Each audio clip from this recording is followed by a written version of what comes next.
Amém. A paz do Senhor Jesus, meus irmãos.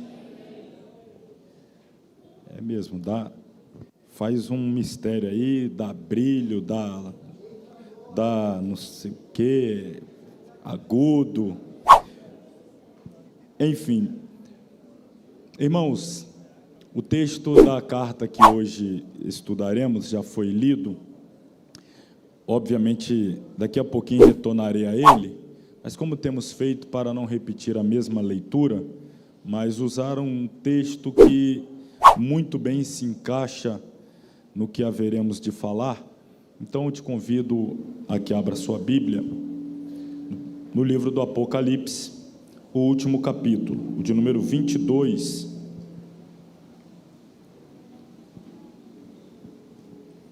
Apocalipse, capítulo de número 22.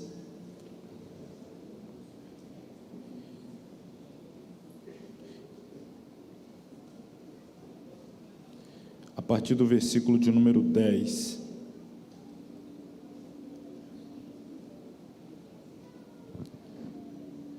E aí depois os irmãos estejam ali apostos em Apocalipse 3, para a gente meditar. 22, 10, acho que está muito alto agora. 22, 10 diz assim: E disse-me, não seles as palavras da profecia deste livro, porque próximo está o tempo. Quem é injusto, faça a injustiça ainda, e quem está sujo, suje-se ainda. E quem é justo, faça justiça ainda, e quem é santo, seja santificado ainda. E eis que cedo venho, e o meu galardão está comigo para dar a cada um segundo a sua obra. Eu sou o Alfa e o Ômega, o princípio e o fim, o primeiro e o derradeiro. Bem-aventurado aqueles que lavam as suas vestiduras no sangue do Cordeiro. Deixa eu frisar mais uma vez esta bem-aventurança. Bem-aventurados são aqueles que lavam as suas vestiduras no sangue do Cordeiro, para que tenham direito à árvore da vida e possam entrar na cidade pelas portas. Ficarão de fora os cães e os feiticeiros e os que se prostituem e os homicidas e os idólatras e qualquer que ama e comete a mentira. Amém. Podei-vos assentar.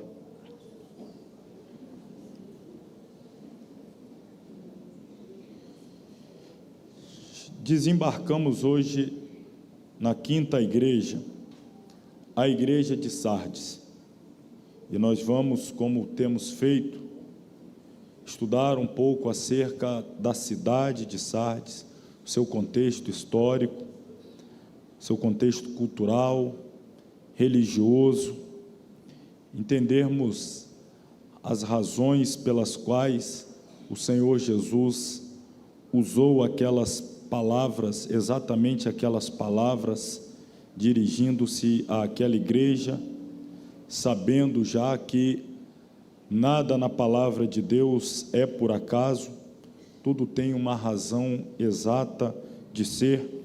A cada igreja o Senhor Jesus se dirigiu de uma forma específica, porque as suas palavras iam de encontro a algumas especificidades daquela cidade ou daquela igreja, enfim. E nós vamos perceber que não é diferente quando se trata da igreja que estava na cidade de Sardes. Quando nós lembramos do período da história, para mais ou menos nos situarmos qual o período da história que a igreja de Sardes representa, a igreja de Sardes está dentro do período que abrange o fim da era das trevas, a era medieval, no que diz respeito pelo menos à igreja, e dar-se início então à reforma protestante. Eclode uma luz em meio às trevas. Estamos falando aí de 1517 a seguir, até por volta de 1700, final da década ou do século de 1700. A igreja, portanto, de Sardes estaria sendo representada nesta época, uma época de muita escuridão, uma época de falência moral, religiosa, espiritual, mas que há um raio de luz, há um novo início, um novo despertamento, um novo começo. Por que não usar um termo que nos é muito comum? Há um início de um avivamento. Então a igreja de Sardes está dentro deste período. O texto que eu li de Apocalipse 22, a fim de traçar paralelo, é um texto que aponta para o momento final da igreja na terra. Estamos falando do último capítulo, os últimos versículos da Bíblia Sagrada. E nesse período, nós teremos uma marca característica de intensificação de atividades dos dois lados. Me refiro ao mundo e à igreja. A igreja do Senhor Jesus e o mundo que está lá fora nas trevas. Intensificação de atividades, de dedicação, de empenho, de entrega. E o Senhor Jesus, então, ele orienta aqueles que estão comprometidos com a injustiça, com a maldade, com a perversidade, que aproveitem o pouco tempo que têm, que aproveitem o pouco tempo que lhes resta e façam isso cada vez mais ainda. Se são injustos, que façam cada vez mais injustiça ainda. Se a marca característica da sociedade é injustiça, que seja e que aumente, que multiplique, e é o que estamos vendo. Aqueles que estão mergulhados na lama do pecado, da devassidão, da imoralidade, da arrogância, do orgulho, enfim, se sujando, suje-se mais ainda. Aproveite o pouco tempo que tem e façam o máximo que puderem no que tange aquilo que escolheram como estilo de vida. Todavia, a igreja que foi retirada do mundo, digo espiritualmente, estamos no mundo, mas não do mundo somos, a igreja que foi chamada para ser justa, no tempo do fim, no encerramento de suas atividades na terra, ela deve buscar, de forma mais ardente, convicta, dedicada, ser cada vez mais justa. E se ela é santa, ela deve buscar, se dedicar, se empenhar para ser cada vez mais santa. E eu dizia aqui aos alunos da Escola Teológica Chamar, na nossa última aula, eles vão de recordar, que nós conseguimos muito facilmente perceber que no que tange o mundo, esta orientação de Jesus, o mundo tem cumprido à risca cabalmente, por que não dizer até com perfeição. Se ao mundo está sendo dito que eles devem fazer cada vez mais maldade, injustiça, perversidade, uma coisa não podemos negar: o mundo tem feito isso e tem feito muito bem. Por outro lado, se da igreja tem sido demandado cada vez mais justiça, mais santidade, a pergunta que fica é: e nós temos cumprido o nosso papel? É o tempo do fim, é a reta final, a trombeta logo soará.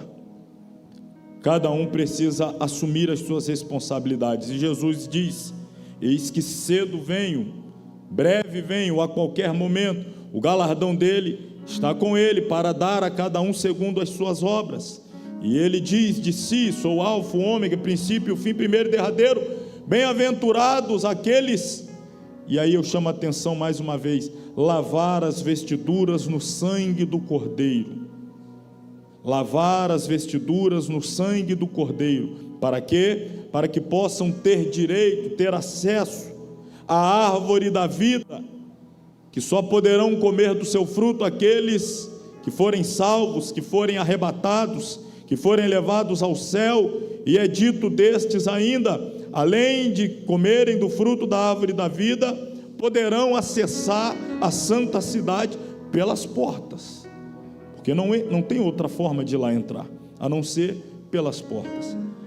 Dito isso, vamos à igreja de Sardes entender por que estas palavras de Jesus no encerramento do Apocalipse remetem muito bem à realidade da igreja que estava localizada na cidade de Sardes. O capítulo é o de número 3, como já foi lido, o versículo 1, e ao anjo da igreja que está em Sardes. A cidade de Sardes. A cidade de Sardes era uma pequena cidade. A época em que recebe a sua carta, como todas as outras, Sardes era uma cidade pequena.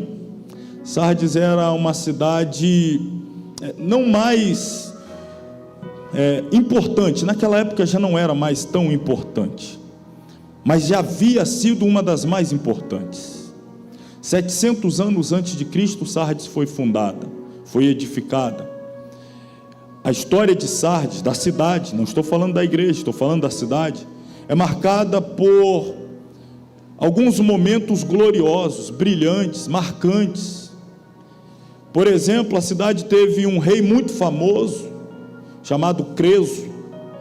Este rei, ele conseguiu acumular uma riqueza tão grande, que transformou a cidade de Sardes, que era a capital da região da Lídia, região essa que ele, como rei, dominava.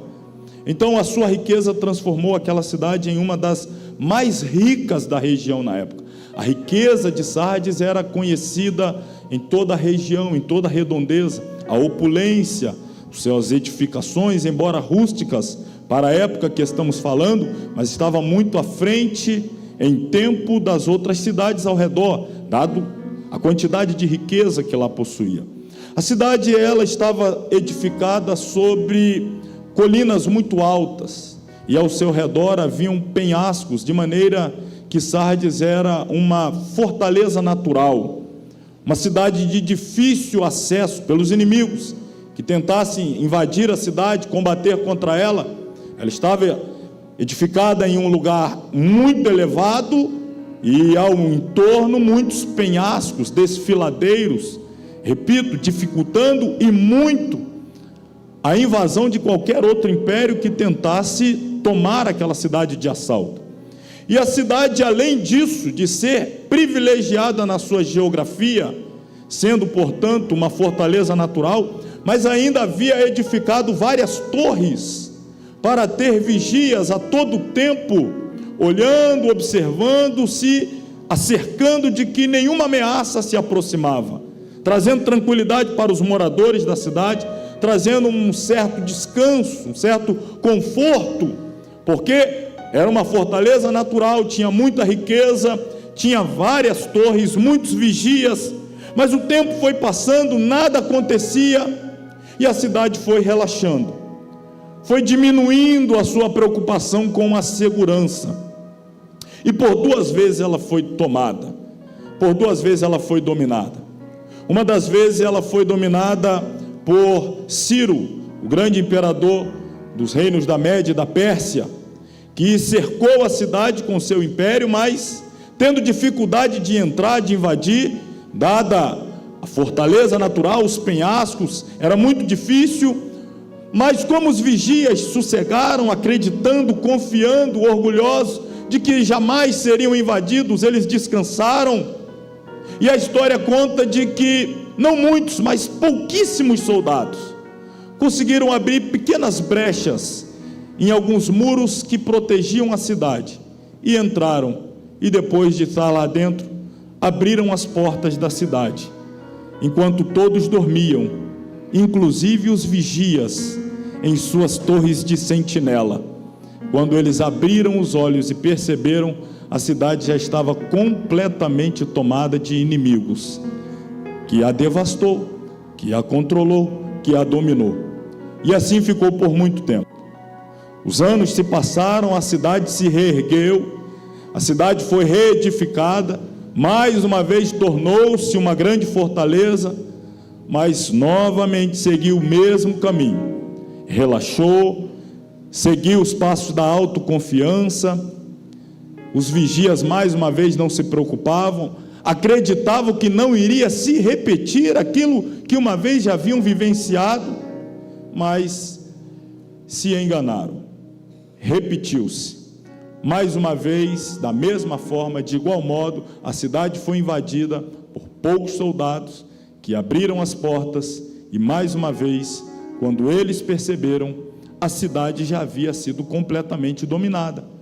E depois não conseguiu mais se restabelecer como uma cidade forte, opulenta, fazendo com que a cidade de Sardes vivesse única e exclusivamente das histórias gloriosas do seu passado. Passado glorioso, passado de opulência, de riqueza, de majestosa glória.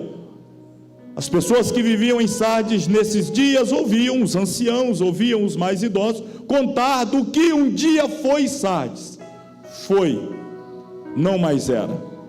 Passou a glória, passou o poder, passou a riqueza, passou tudo isso.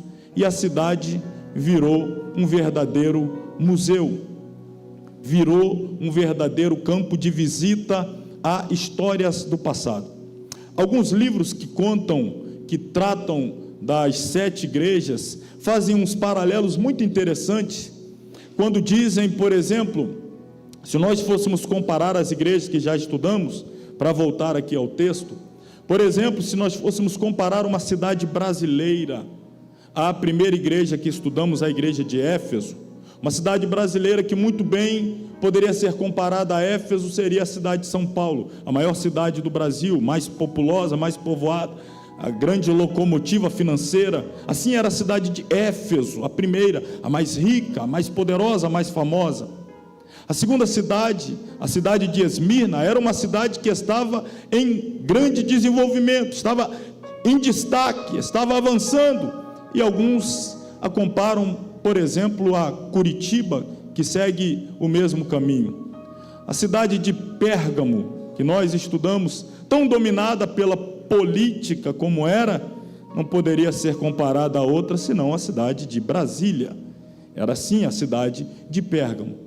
A cidade que nós estudamos também, logo após a de Pérgamo, Tiatira, que era uma cidade marcada por muitos sindicatos, era como o grande ABC paulista, formado por sindicatos. Agora, quando falamos da igreja de Sardes, alguns comentaristas dizem que lembra cidades como, alguns mineiros aqui vão saber bem, Ouro Preto, que lembra-se apenas da glória do passado, da riqueza que um dia teve, mas foi levada, foi embora, já não existe. É um verdadeiro museu, visitado sempre por pessoas que querem conhecer a sua história e a glória do passado. Assim era a cidade de Sardes. Era uma cidade para visitar e relembrar momentos gloriosos. E a igreja que estava na cidade de Sardes estava exatamente copiando a história da cidade. Vejamos mais uma vez o que Jesus tem a dizer a esta igreja. Primeiro, ele se apresenta da seguinte maneira: isto diz, escrevendo a igreja de Sardes, isto diz o que tem os 7 Espíritos de Deus e as 7 estrelas. Não há tempo hoje, mas talvez numa das próximas cartas, eu vou lhes mostrar que o capítulo 1, Jesus ele faz várias identificações pessoais no capítulo 1, e ao longo do capítulo 2 e 3, as igrejas, ele vai pegando aqueles títulos que ele apresentou de si mesmo no capítulo 1, e vai novamente citando a cada uma dessas igrejas. Quando ele vai lançar mão desses títulos, os quais ele se apresenta a João no capítulo 1, para que pudesse servir de remetente à igreja de Sardes, ele usa justamente esse: aquele que possui ou que tem os 7 Espíritos de Deus. Não que Deus possua 7 Espíritos. Na verdade, se puder projetar ali Isaías, capítulo de número 11, e os versículos de número 1 e 2, na verdade, isso daqui é uma alusão à plenitude do Espírito. Deus não possui 7 espíritos, mas nós entendemos como 7 manifestações do Espírito, que nos faz entender da plenitude do Espírito. E ali está dizendo, versículo 1 de Isaías 11: porque brotará um rebento do tronco de Jessé, e das suas raízes um renovo frutificará, e repousará sobre ele o Espírito do Senhor. Número 1, o Espírito de sabedoria, é o número 2, o Espírito de inteligência, é o número 3, o Espírito de conselho, é o número 4, o Espírito de fortaleza, é o número 5, o Espírito de conhecimento, é o número 6, e o Espírito do temor do Senhor, é o número 7. Portanto, aí nós temos 7 manifestações do Espírito de Deus, e Jesus diz de si mesmo: eu sou aquele que possui os 7, ou seja, a plenitude do Espírito. O próprio João Batista, quando falou de João, disse: este é aquele a quem o Pai não dá o Espírito sobre medida, ele tem a plenitude do Espírito sobre ele. O próprio Jesus, quando estava na sinagoga em Nazaré, na sua primeira apresentação pública, ele toma o livro do profeta Isaías no capítulo 61 e, aplicando assim, ele lê o texto que diz: o Espírito do Senhor está sobre mim. Isto fala de plenitude, e quando nós falamos de ter plenitude do Espírito de Deus, isso significa que ele é um com Deus, igual a Deus, possui o mesmo poder, a mesma autoridade, a mesma onipotência, onisciência, onipresença. O que ele está dizendo à igreja de Sardes é: quem está falando com você, quem está escrevendo, o remetente é aquele que é igual com Deus, que é Deus, deve ser adorado como Deus, reconhecido como Deus, reverenciado como Deus. E ele diz ainda na sua apresentação: e tem os 7 Espíritos de Deus, e tem também as 7 estrelas. Mais uma vez a apresentação lá do capítulo 1, quando Jesus é visto tendo em sua mão as 7 estrelas, e ele caminhando no meio dos 7 castiçais. E ele explica a João: os 7 castiçais são as 7 igrejas, e as 7 estrelas são quem? São os 7 pastores, os líderes, os anjos das igrejas. Ele está escrevendo a uma igreja, mas sempre a carta, no primeiro momento, é dirigido ao líder, ao anjo da igreja. É assim que aparece: e ao anjo da igreja que está em Sardes. E ao anjo da igreja que está em Sardes. Está falando ao anjo daquela igreja. E ele diz: quem está falando é aquele que tem os 7 Espíritos, e cada um dos pastores está nas minhas mãos. Está dizendo inclusive ao pastor daquela igreja: você também está nas minhas mãos. Você também está nas minhas mãos. E aí continua o versículo 1. Lembrem-se, irmãos, todas as cartas nós vimos, começa com uma apresentação do remetente, que é o próprio Jesus, mas ele se apresenta de forma diferenciada para cada uma das cartas, ou melhor, para cada uma das igrejas. E depois nós temos, via de regra, um elogio, alguma nota de louvor dirigida àquela igreja, algo de bom que seja ressaltado. Nós vimos isso quando dirigida a carta à igreja em Éfeso, a igreja em Esmirna, Pérgamo, Tiatira. Agora ele está se dirigindo à igreja em Sardes. Ele se apresenta, e agora vem o elogio, que sempre começa com a seguinte expressão: eu sei as tuas obras. E aí virá o elogio, e olha o elogio para a igreja de Sardes: eu sei as tuas obras. Tem nomes de que vive e está morto. Cadê o elogio?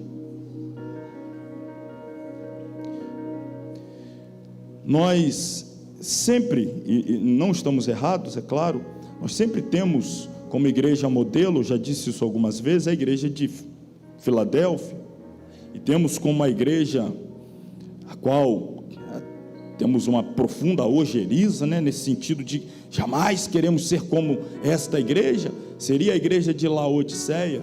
Temos como modelo padrão Filadélfia, e nós sequer queremos cogitar a hipótese de nos parecer com Laodiceia. Mas eu mostrei para vocês que uma outra igreja também merece o título de igreja modelo, a igreja de Esmirna, que não recebeu nenhuma crítica de Jesus, somente elogios, foi fiel em tempo de perseguições, de morte. A igreja de Esmirna, tal qual a igreja de Filadélfia, são igrejas modelos, padrões, que são dignas de ser reproduzida, imitada. E por sua vez a igreja de Sardes está ali correndo ombro a ombro com Laodiceia, disputando qual é a pior. Sardes está muito bem enquadrada nessa categoria de igrejas que fazem o dono dela, o senhor dela, passar mal.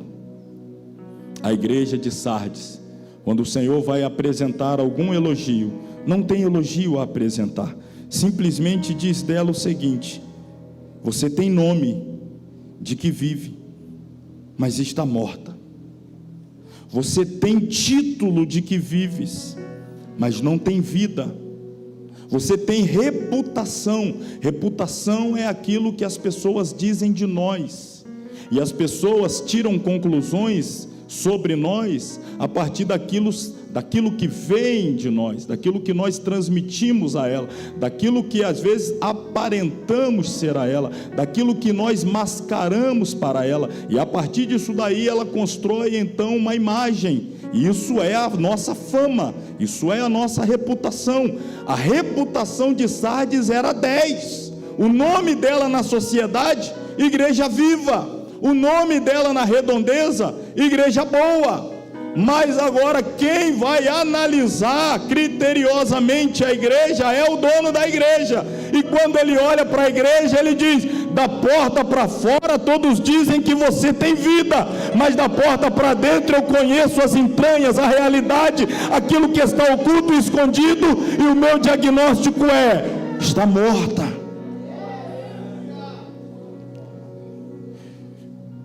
Esta igreja não tem nenhuma virtude a ser apresentada, e a razão é óbvia, acabei de dizer. O que a gente pode dizer de bom de uma igreja morta? Qual a virtude se pode achar em uma igreja morta?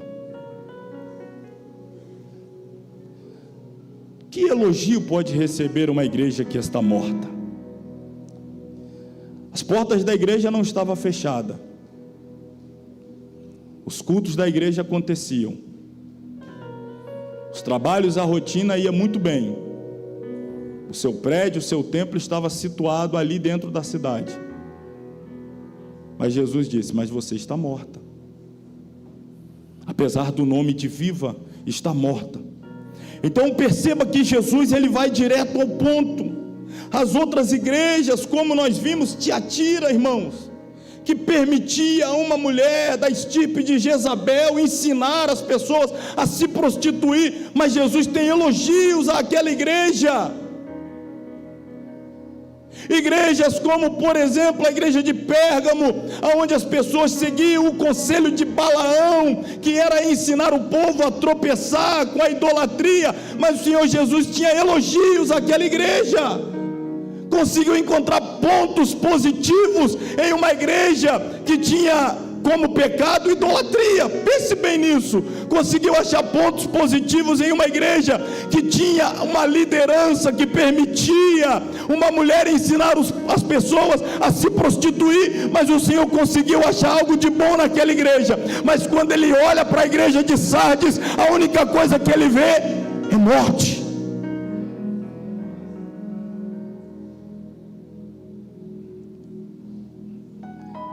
Velório é assim mesmo, irmão, tem que ser assim mesmo.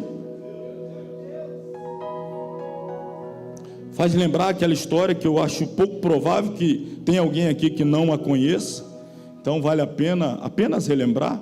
Todos devem conhecer a história de um certo pastor que continuamente recebia críticas da liderança, da membresia da igreja. Dizia: pastor, a nossa igreja está morta, pastor, a nossa igreja está morta. E todo mundo reclamava com o pastor, dizendo: pastor, o senhor não faz nada, a igreja está morta. Pastor, pelo amor de Deus, tome uma atitude, a igreja está morta. E o tempo todo a membresia da igreja se queixava com o pastor, dizendo: pastor, só o senhor não percebe? A nossa igreja está morta. De tanto ouvir dos membros da igreja que a igreja estava morta, o pastor tomou uma atitude drástica.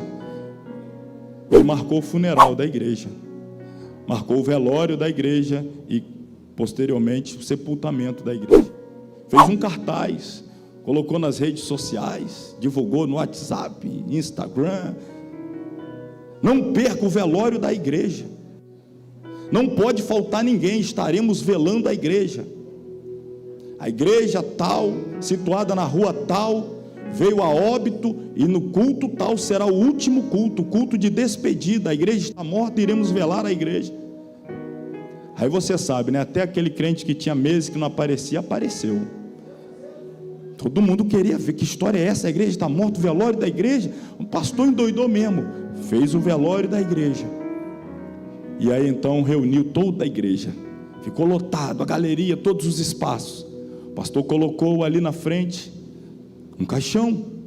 Todo mundo ficou assustado, sentado no banco, o caixão ali. E o pastor começou a cerimônia e disse: antes de encerrar, antes de sepultarmos a igreja que aqui está, e a estamos velando, cada um terá a oportunidade de se levantar do banco, vir até a igreja, olhá-la, se despedir da igreja, e depois nós vamos sepultar.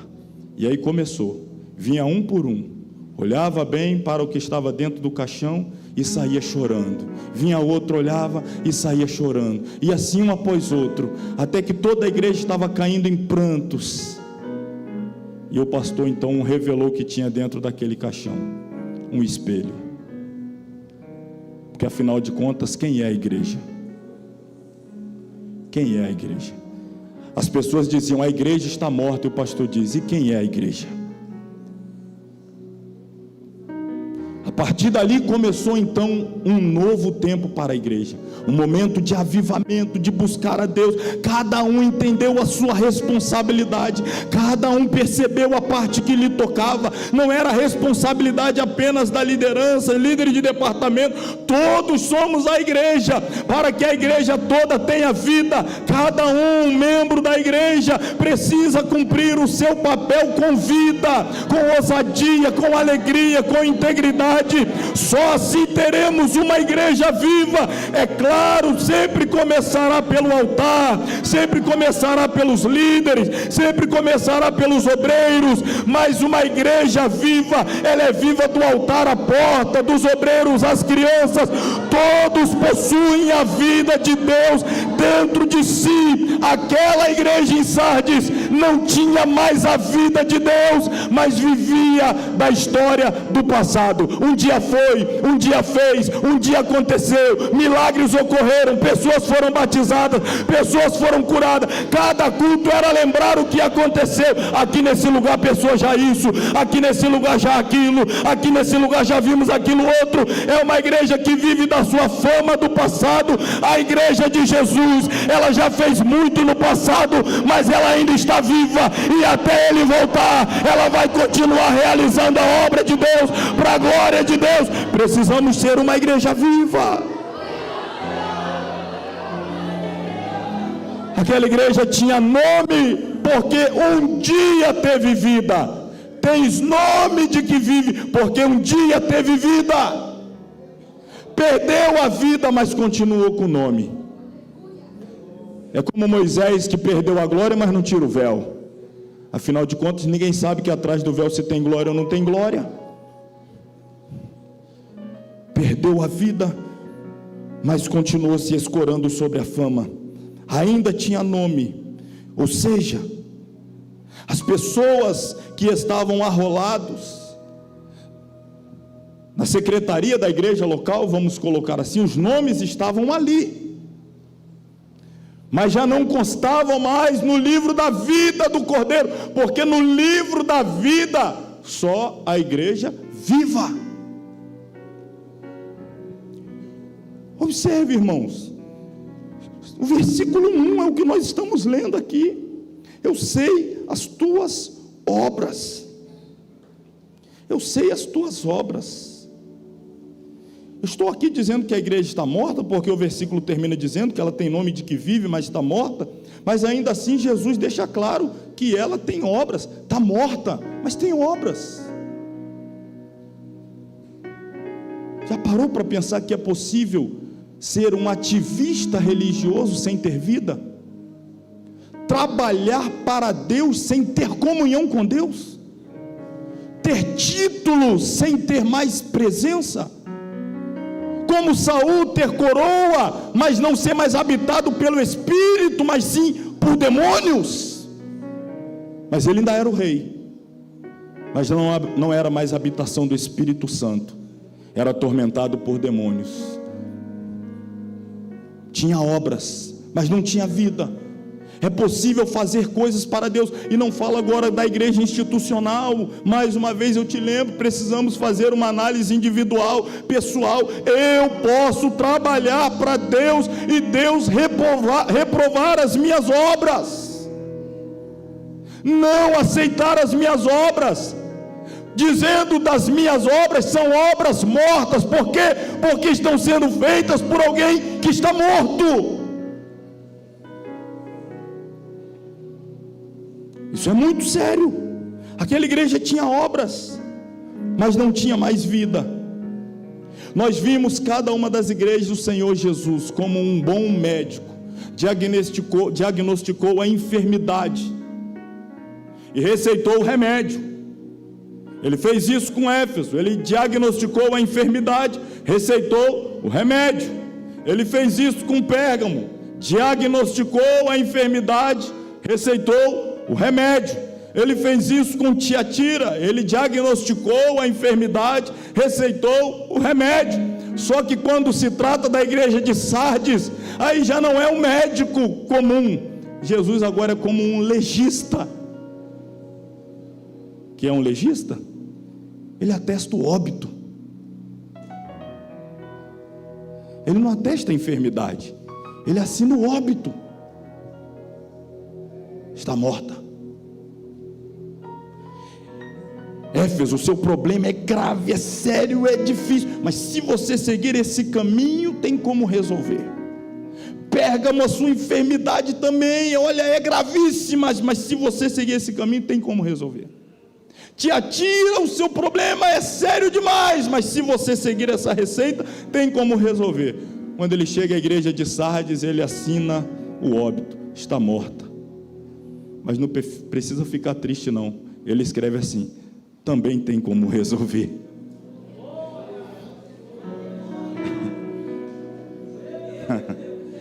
Também tem como resolver. Eu também tenho receita para morto.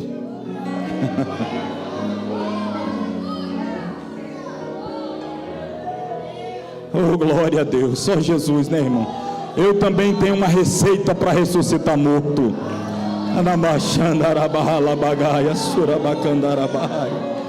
Aleluia. A solução para a morte espiritual tem nome: avivamento.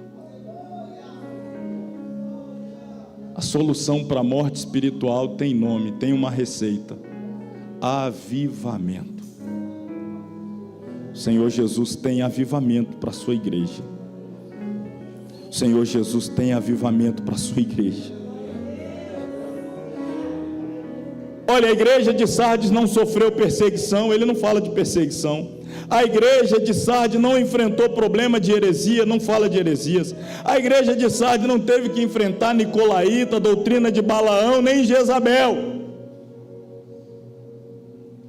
Não tinha nenhum desses problemas, que quando a gente ouve falar, é claro, natural. Meu Deus, uma igreja seguindo a doutrina de Balaão. Meu Deus, uma igreja tendo Jezabel como profetisa, ensinando o povo. Pensa que absurdo. Mas essa igreja não tem Jezabel, não tem Balaão, não tem Nicolaíta, não tem perseguição. Mas morreu, sabe por quê?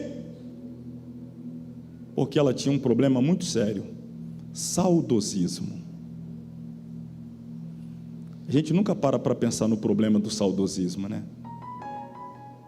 viver da saudade do passado, viver confiado na experiência do passado, viver confiado no que eu fiz, no que eu fui, no que eu realizei. Oh, irmão, se você soubesse o que eu já fiz, onde eu já fui, o que eu já preguei, como é que era, isso não garante a sua vida no presente, não garante absolutamente nada no presente o que você foi no passado. A única coisa que garante no presente o que você foi no passado é o que a gente está falando, história, só história.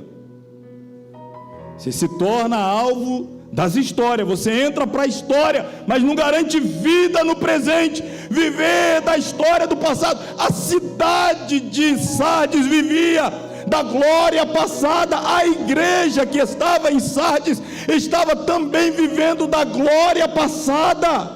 E quando a gente se apega à glória passada, a gente deixa de desfrutar do que Ele tem para nós no presente. Isso é perigoso. A gente quer se alimentar da comida do ontem. Se não comermos a comida do hoje, amanhã morreremos. Nós não podemos viver da experiência do passado. Ela pode nos servir de norte, elas podem nos servir de orientação, elas podem nos dar uma direção, mas o Senhor quer uma igreja viva hoje. O Senhor quer uma igreja santa hoje. O Senhor quer uma igreja dedicada a Ele hoje. No passado eu orei mais, não adianta. Ele quer uma igreja que ore hoje. No passado eu li a Bíblia demais, não interessa. Ele quer uma igreja que leia hoje, que santifique hoje, que consagre hoje, porque o arrebatamento não aconteceu no passado, mas pode ser hoje, pode ser hoje. Não adianta a glória do passado, não. É bom para os livros de história, é muito bonito de ler, mas não garante a vida do presente. Os pecados daquela cidade absorveu a igreja. Sabe como a cidade foi derrotada? Eu lembro, né? Vocês lembram? Eu disse a vocês, pequenas brechas, todo mundo descansou, todo mundo dormiu, muita segurança, muita autoconfiança.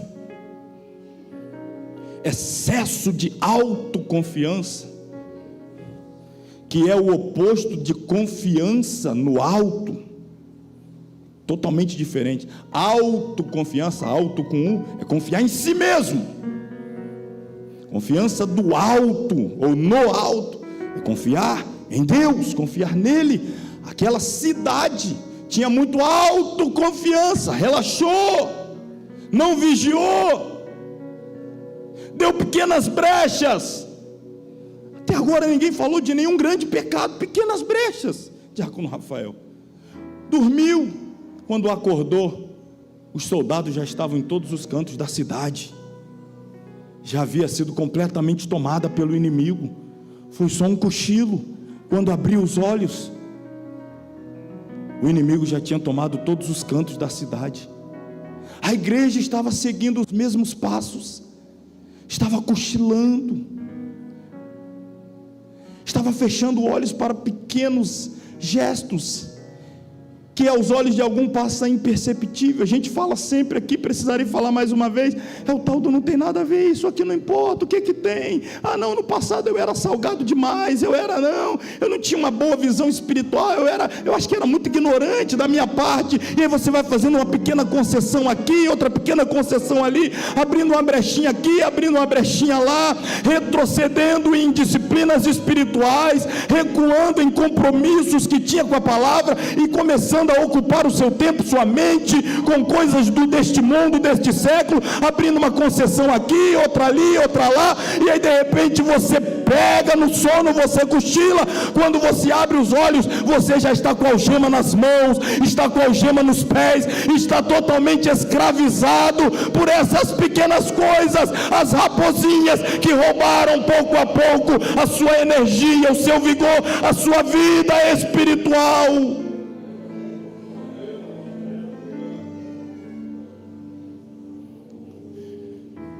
É muito sério.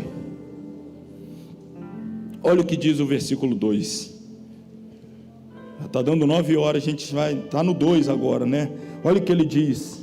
São imperativos. Eu quero falar dos imperativos de Jesus. Olha, ser vigilante, Primeira coisa que ele vai chamar a atenção daquela igreja, porque foi a primeira porta de entrada para a morte. Falta de vigilância. Falta de vigilância. Estamos falando de uma igreja morta, a mais séria situação de todas, morta.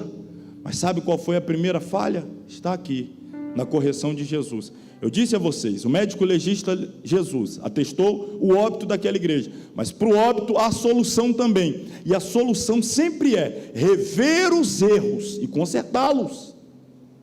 Ele vai apontar: você errou aqui, conserta. Você falhou aqui, conserta. Você falhou aqui, conserta. Então essas falhas são o caminho de ida para o sepultamento, para o cemitério, para a morte. Então temos que fazer o caminho de volta, e o primeiro passo no caminho de volta é exatamente o primeiro no caminho de ida para a morte. Falta de vigilância.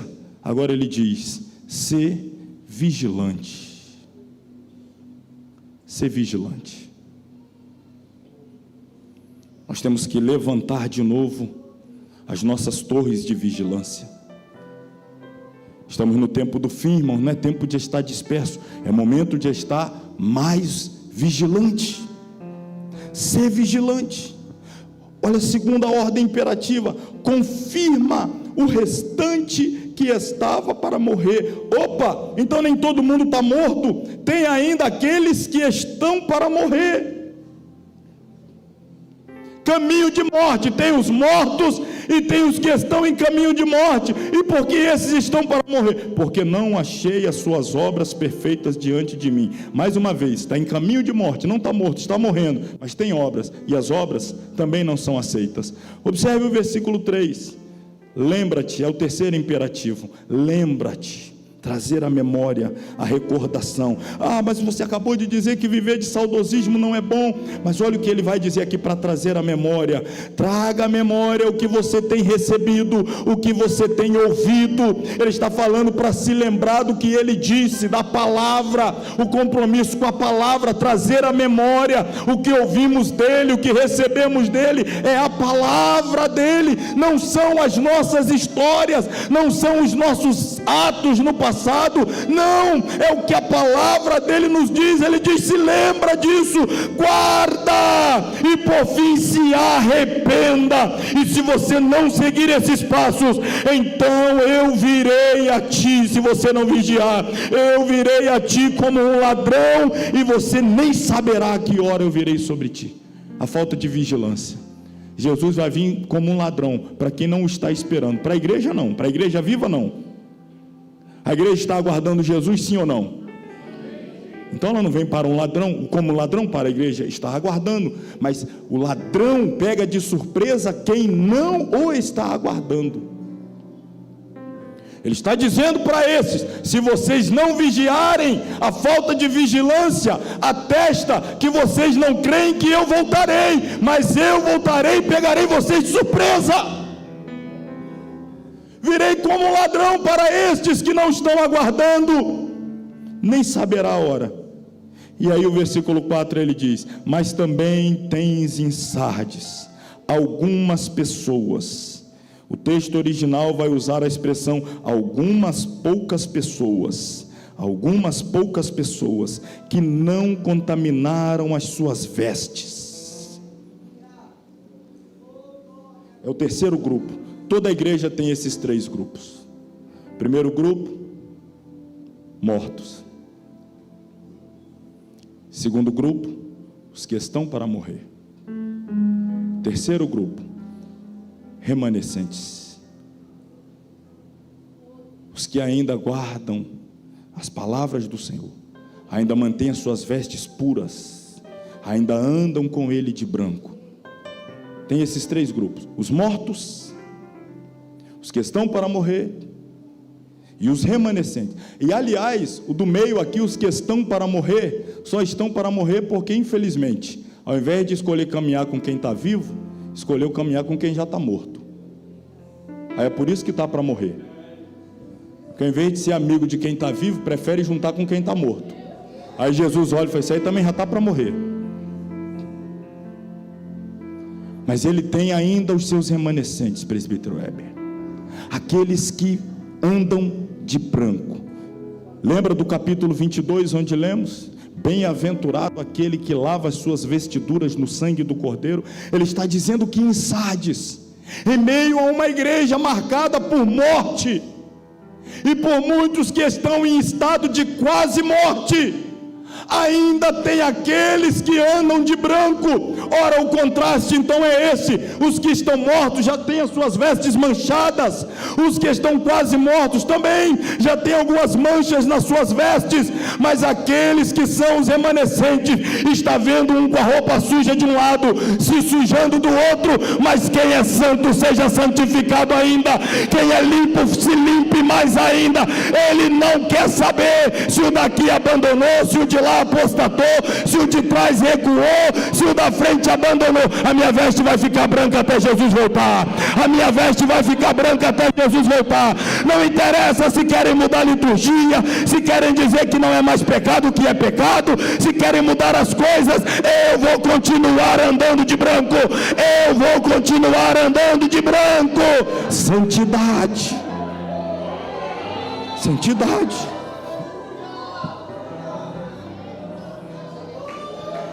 Mas tem também em Sardes algumas pessoas que não contaminaram as suas vestes, e comigo andarão. Ele está apontando lá para o céu, ó. Comigo andarão lá no céu, de branco.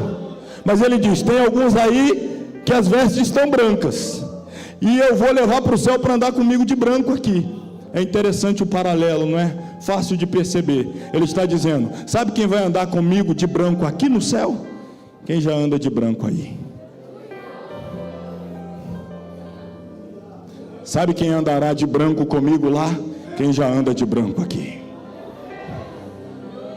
E andar de branco não estou falando literal, você sabe, está falando de santidade, de pureza, de não contaminação, de não mistura com o pecado. Ele está dizendo, quem se mistura não anda de branco aqui, não andará de branco lá. Quem está com a veste manchada aqui, não andará de branco lá. Mas quem tem a veste branca aqui vai andar de branco lá. Quem mantém santidade aqui vai andar com o santo dos santos lá. No final das contas, você só vai continuar lá o que já começou aqui. Então, meu filho, se você quer ir para o céu, já começa a viver como cidadão do céu aqui na terra. Você tem que demonstrar aqui aquilo que você vai ser lá.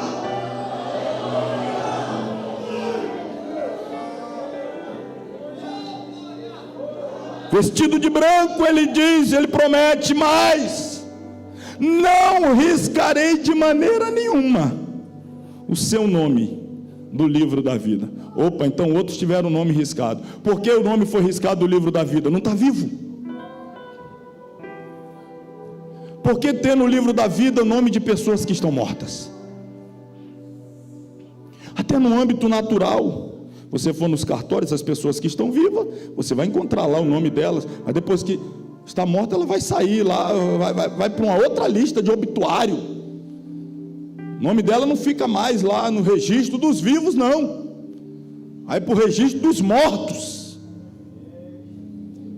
Jesus está dizendo, mas se você continuar mantendo a sua vida aí, vida espiritual, eu garanto que o seu nome continuará escrito aqui.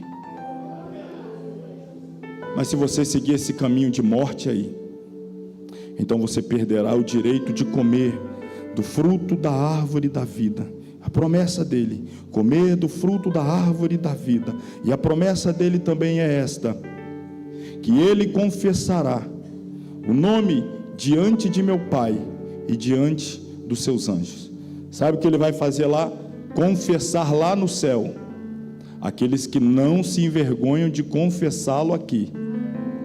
Os mortos se envergonharam de Jesus, se macularam, se contaminaram, para poder ter melhor aceitação, entrada no convívio, na sociedade.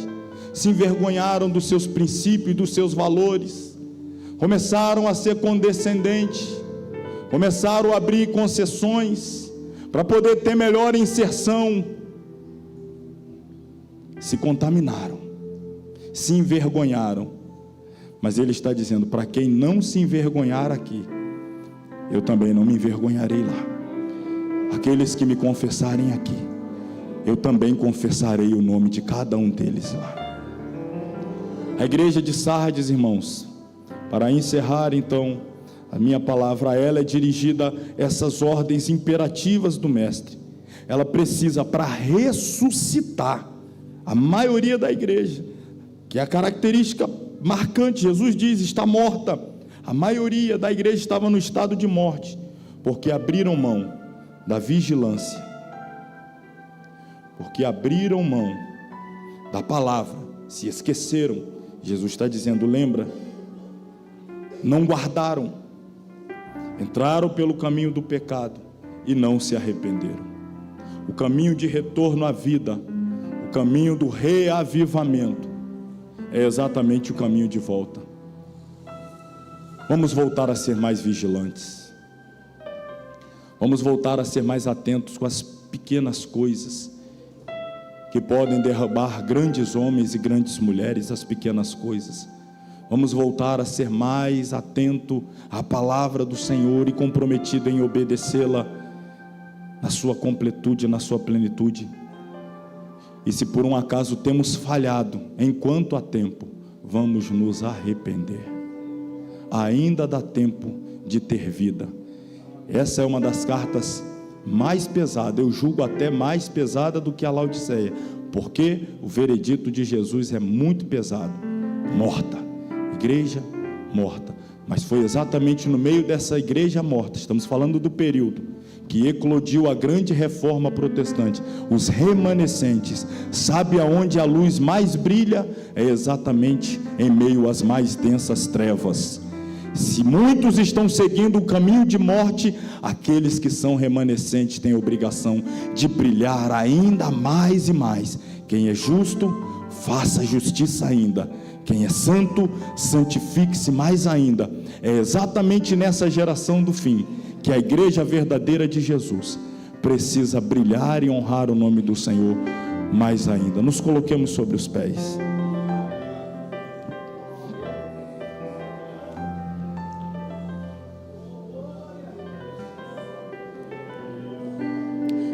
Eu vi que foi apresentado muitos amigos que nos visitam, e eu quero nessa noite, de forma mais especial, dar a oportunidade a vocês.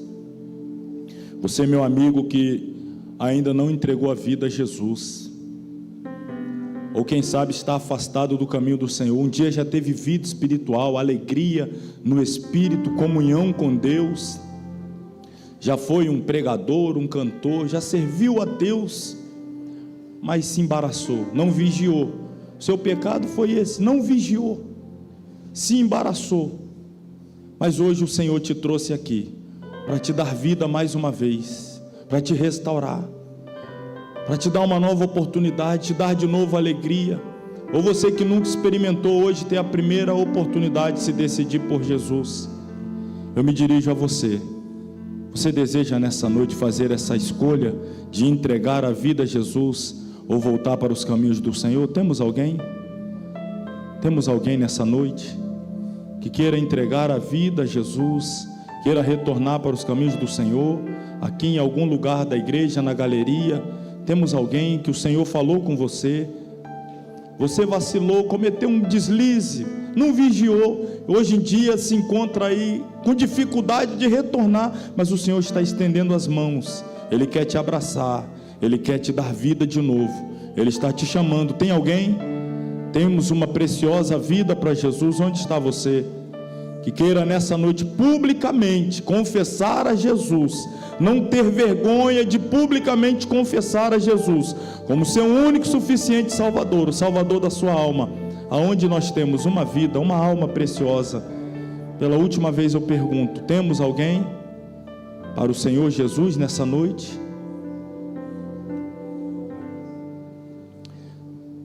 Se não há, vamos todos fechar os nossos olhos, curve a sua cabeça. Senhor Jesus, aqui estamos nós, a tua igreja. Temos sido, ó Pai, advertidos pela tua palavra. O teu Espírito tem falado conosco de forma tão direta, tão objetiva. A cada um o Senhor tem se revelado de uma forma muito particular, peculiar. Eu sei. O Senhor não depende do pregador, não depende de quem está empunhando o microfone. O Senhor é soberano, é autossuficiente, é o Todo-Poderoso. O Senhor comunica a Tua palavra, o Senhor a traduz, o Senhor a faz entrar em cada coração, faz entender o que o Senhor tem e o que o Senhor quer para cada um. Eu sei que o Senhor está chamando a atenção, com carinho, com amor. Eu sei que o Senhor está despertando quem estava em estado de letargia. Eu sei que o Senhor está acordando quem estava em estado de dormência. Eu sei que o Senhor está abrindo os olhos àqueles que estavam cochilando. O Senhor está falando com pessoas aqui, pessoas as quais o Senhor deseja naquele grande dia encontrar uma a uma, com os nomes ainda escritos no livro da vida, poder participar da grande ceia das bodas do Cordeiro. O Senhor morreu por uma igreja pura, santa, lavada e remida, e o Senhor enviou o Teu Espírito para nos garantir a condição de mantermos, ó Pai, a nossa santificação, a nossa purificação da alma, a nossa vigilância, o nosso compromisso com o Senhor e a Tua palavra. Ó Pai, se temos falhado, perdoa-nos. Nós queremos publicamente nos arrepender das nossas falhas, dos nossos erros, das nossas desatenções. Ó Senhor, nós queremos publicamente nos arrepender da nossa falta de vigilância em algumas áreas, das pequenas concessões, das pequenas coisas que às vezes até desapercebido passa, mas tem desagradado o Senhor. Queremos nos arrepender, pedir ao Senhor, ó Pai, chama a nossa atenção, nos acorda, aumenta e aguça a nossa sensibilidade espiritual, para que vivamos conectados plena e perfeitamente ao Teu Espírito, a fim, ó Pai, de buscarmos agradar-lhe em tudo. Ó Senhor, estamos aqui, não queremos ser deixados para trás. O mundo está mal e vai de mal a pior. O mundo cumpre o seu papel de se mergulhar profundamente na maldade, na iniquidade, e nós aqui, a Tua igreja, desejamos a Tua ajuda para progredir em santidade, em pureza, em compromisso com o Senhor. Aceita, ó Pai, a nossa oração, a nossa súplica, ouve o nosso clamor e nos responde. Por bondade, por misericórdia, nós fazemos a oração confiados no poder que há no nome de Jesus. Amém. Amém. Deus abençoe a todos.